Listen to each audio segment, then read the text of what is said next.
Guys, Steven here, Fanatic Perspective. So the Cowboys take another L in Philadelphia, 23-9, the hands of the Philadelphia Eagles as we fall further behind in the NFC least. But this was a hilarious and terrible football game. It was actually in my opinion, a bad football Sunday. There was a lot of bad football, a lot of weirdness going on, but a lot of weirdness in this game, even down to the free kick. We take the safety at the end and do the free kick punt.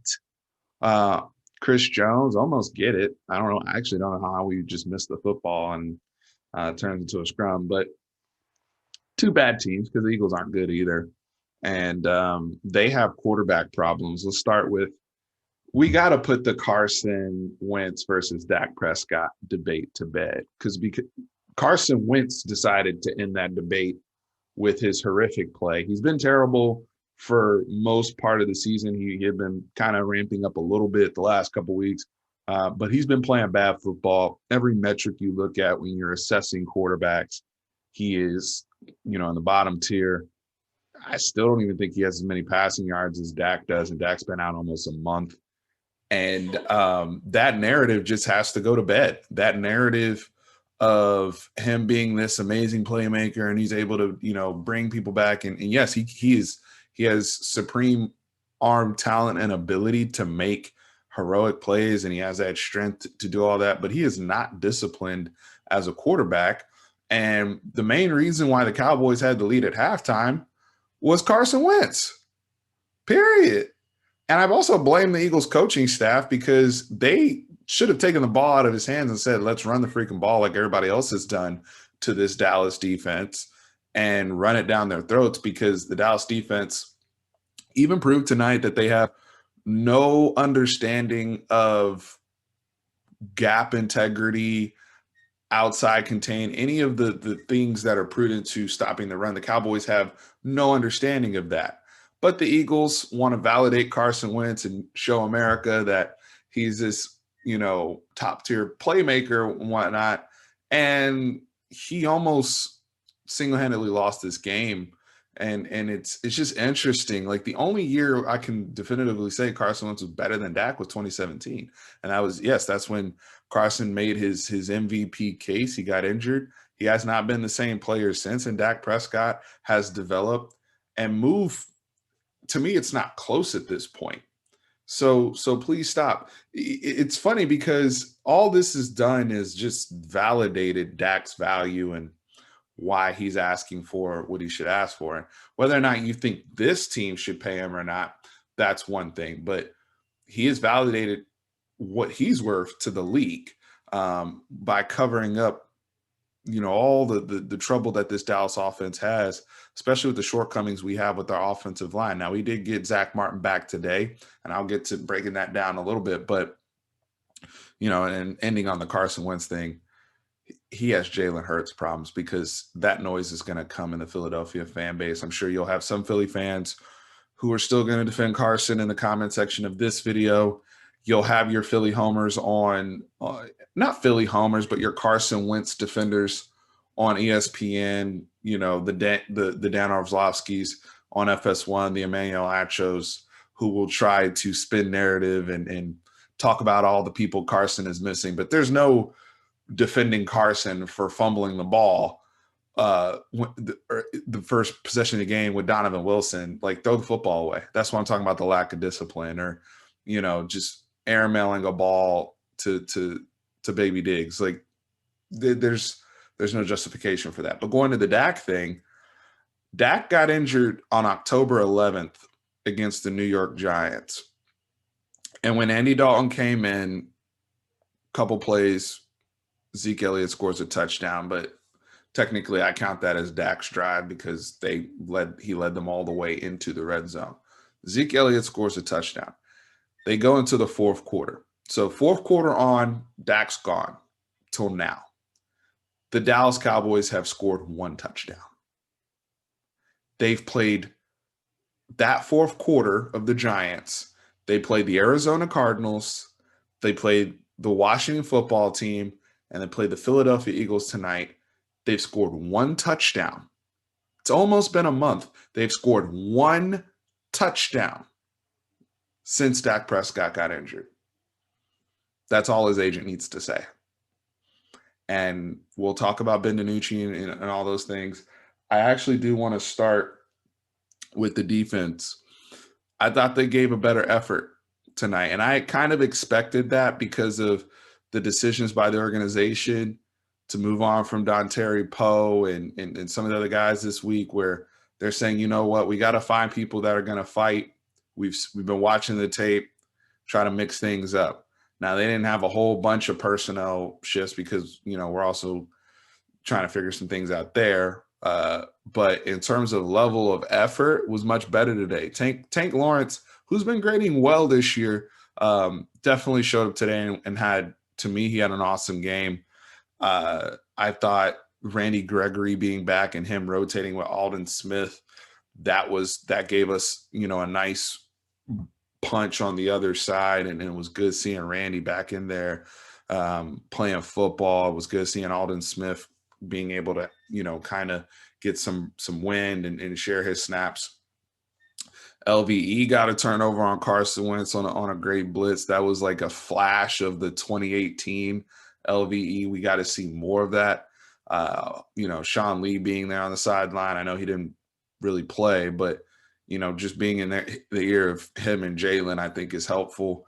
And then Baby Diggs. I want to apologize to Baby Diggs because I tweeted early in the game, I thought he was being overwhelmed, I think after the Travis Fulgham catch. And he comes back and gets 2 interceptions and starts making some plays.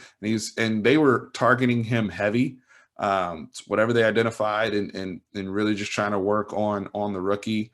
But he came through and saw we did get to see some of those ball skills with him being a former wide receiver and some of the things we were excited about when he came out of Alabama. We got to see that from Baby Diggs tonight.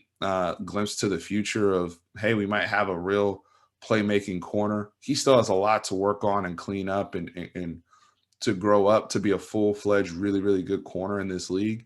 But the skill set is there. That's exciting. Something to develop on.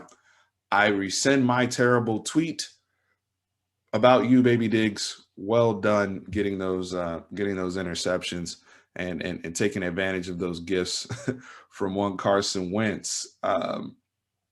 I thought they got a raw deal. The team got a raw deal as we move on to the offense with that last play with Ben DiNucci and the fumble. And, it seemed like I think it was Curry who had the ball, and, they said that Connor Williams hit it out late, but the whole review process, it just seemed sketchy there. I'm not going to contest it too much because I didn't think I never felt like we were going to win the football game in that, even at that point, but you want your team to have a chance. And I felt like that was the wrong call. And our chance was kind of stripped from us in that point. And with Carson Wentz there, you never know. We were always in the game. Ben DiNucci. So the Nooch got the opportunity to start big stage, America's game of the week, Sunday night. And he was overwhelmed. It was a mixed bag. But he was overwhelmed, and that's to be expected. It's a 7th round pick. He got no work. COVID. There's no preseason. So all those BS preseason games that we would have, and especially the 3rd and 4th one where he would play like Cooper Rush was playing the last few years, where they got all those snaps. Ben DiNucci didn't get those. So Ben DiNucci's only real NFL bullets were last week against Washington. That was it. So he's being asked to come in and start in a divisional game Sunday night. There's not much you can expect from him. And I was a little confused with people getting carried away, comparing him to Tony Romo and all these type of things. I'm like, Tony Romo got 4 years to sit and develop. Sean Payton, Bill Parcells, Drew Bledsoe was there and played in a ton of preseason games. It was not the same circumstances that Ben DiNucci's faced with, on top of a makeshift offensive line as well. So there's not much he was able to do. Now, there were some things where he did get adequate protection, and he was still bad. He's not ready to play NFL football right now. I mean, I think that's what I saw tonight. There's some things, though, from a coaching perspective where you're looking at, okay, why do we draft this kid and what can we develop and work with? There's a lot there. He has the thing with the different arm angles. He doesn't seem to be afraid to throw the ball down the field. I thought he was at least more willing to try to push the ball at certain times than we even saw from Andy Dalton previously. Those things are encouraging. His mobility is encouraging. And I think, that's somebody who you're like, all right, well, he has a skill set for us to develop him into maybe a solid backup or somebody we can work with a couple years down the road. But right now, I mean, it is what it is. It's just if you're starting Ben DiNucci, you're going to score 9 points and not score a touchdown. Just is what it is. And that's what we saw tonight. I give a shout out to Kellen Moore and Mike McCarthy for at least trying to be creative, especially early. Some of the stuff I liked. I like the smoke screens to Michael Gallup, especially when Philly was playing off coverage. And it was good kind of just rhythm throws for the quarterback. Early in the game, some of the Wildcat stuff was interesting, a little curveball. They do get, and Kellen Moore, this happened with him last year. They get too carried away with the reverses. This was a big problem last year.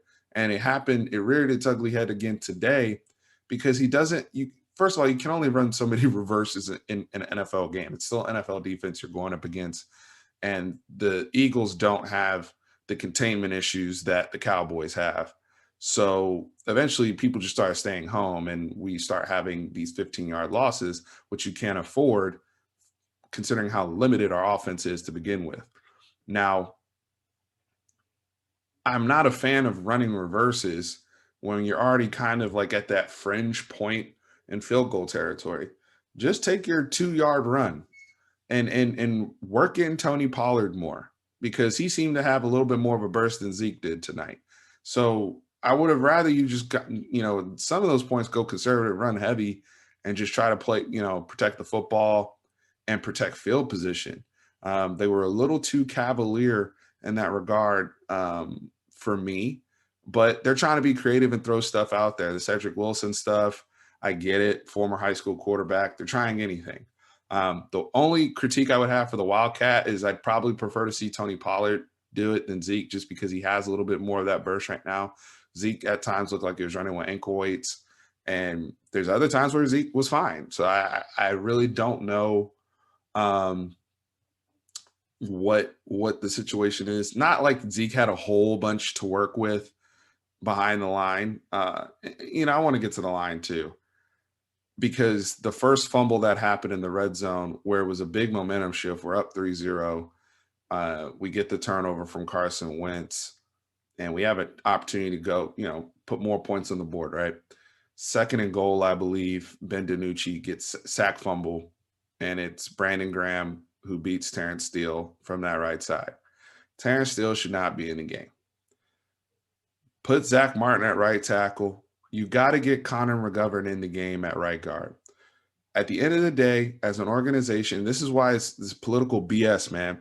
You as an organization, the front office, you have more invested in Connor McGovern. He was a third-round pick. You have more invested in Connor McGovern than you do in Terrence Steele, who's an undrafted free agent. And you can't tell me that Connor McGovern is playing way less or, even in a situation where we're talking about meritocracy, that Terrence Steele deserves to be on the field more than Connor McGovern? Or is it just a matter of convenience where you're just like, I don't feel like moving Zach Martin outside, even though he did show us he could play it, limited capacity, but he showed us he could play it. That's your best five. Stop with the politics. And the reason why I say the politics is because Terrence Steele is Mike McCarthy and Joe Philbin's guy. And that's part of the reason why they were so reluctant to put Brandon Knight in until they absolutely had to, because Brandon Knight was Mark Colombo's guy. We've already talked about this on the channel, and it bothers me because when you start doing that and messing around and having the political stuff come onto the field, you end up with situations like you saw very early in the game where it was very costly. And I understand what Collinsworth said later, where he's like, well, outside of the big snafu that Terrence Steele had, he actually played okay today. That's not the point. We got to see what we got with Connor McGovern. I know Zach Martin, what I got with him at right guard, and we can move him to right tackle. But we need to start evaluating people. We're 2-6. And if you've invested, that's why I need to see Reggie Robinson at some point. You've invested a pick there. Let's see what we got. Bradley and Nye. Let's see what we got. The evaluation process needs to start. That's why I'm not on board with people that are like, oh, we should trade and get Fitz or trade and get this quarterback or trade and get Jameis or whatever. Like, I'm not going to give up more assets when we need to be in the mindset of, okay, let's evaluate. And I'm not advocating for tanking per se, because I think you should always try to go in every game and try to win. But I also said you scored 1 touchdown since you lost your starting quarterback. You're not a competitive football team anymore. You got to evaluate what you have. Don't collect assets. Don't give them up, and continue to make your evaluations. Because when you look at, let's say you trade for Fitz, hypothetically, you give up whatever, even though Andy Dalton's going to come back, you want to get Fitz in here, and it does work out, and he wins. He's able to get you 7 wins, and you're now at the cusp of fighting with the Eagles for a playoff spot. Like, that's your maximum upside. Is it worth it for that? Is it all that for that's maximum upside? Because the reality is he still have to come in here and learn a new playbook, won't be ready to play for another couple weeks, still have more ramp time. Like, those are all games. So just play the people you got. You probably have to roll with Nooch again against the Steelers. Let him get mauled next week. Hopefully he doesn't get injured, but let them get baptized next week. And then you go back to Dalton and continue to evaluate these guys. Hopefully Andy Dalton can come in and play with a little bit more confidence so we can get the ball to people like CeeDee Lamb and Gallup and Amari Cooper.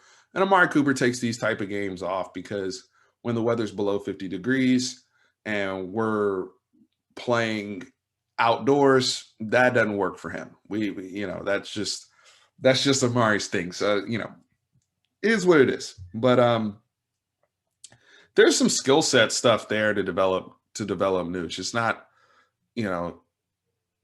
but right now in the NFL game, that it is what it is. 9 points.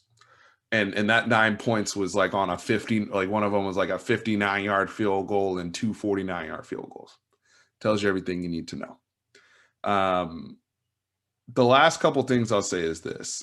Chris Collinsworth tonight made a comment that really bothered me, and I tweeted about it, and we've been having some interesting conversations on social media about it. But he made a comment about Randy Gregory, and I just thought he handled it in a very dismissive manner when he mentioned Randy Gregory battling demons. But he said in a very,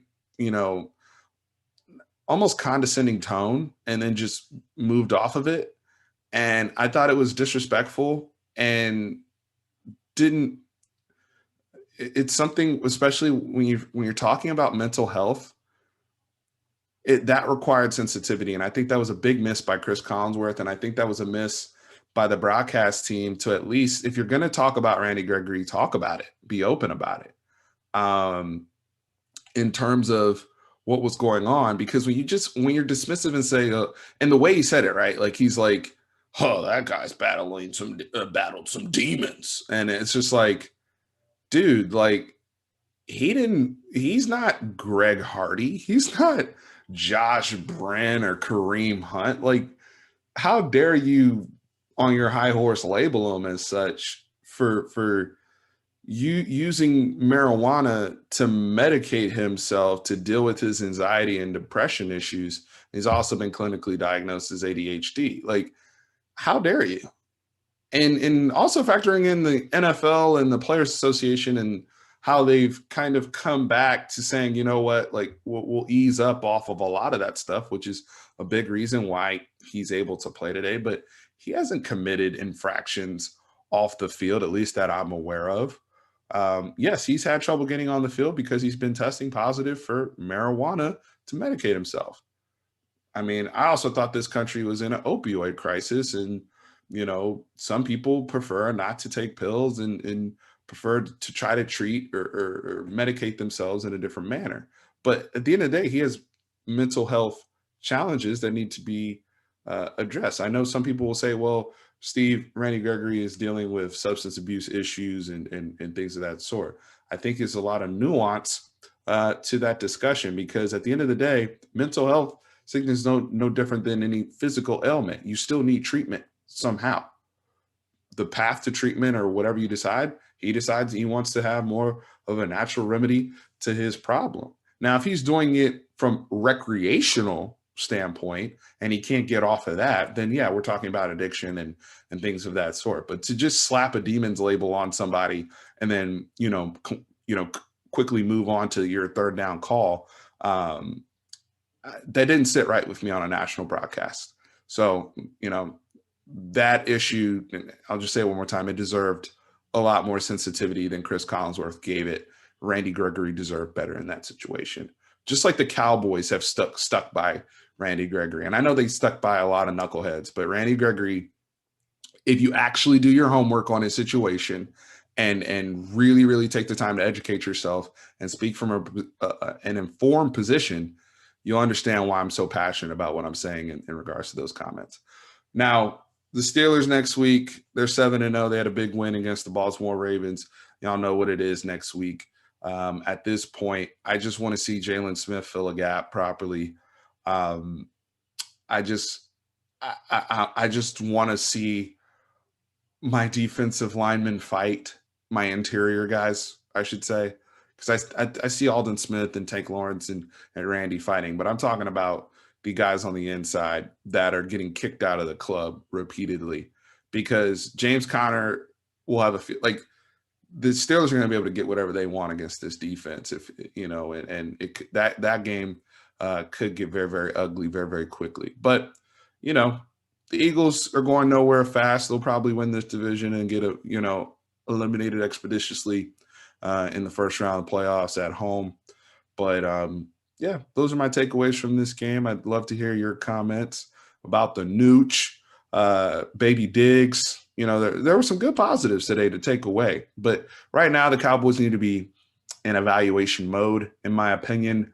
There's not much here to salvage without Dak Prescott available. So right now, you just got to see, what you have, do your assessments, audit this entire organization, including the coaching staff, and then move forward to 2021. Guys, I appreciate y'all. Be back up as always. Peace.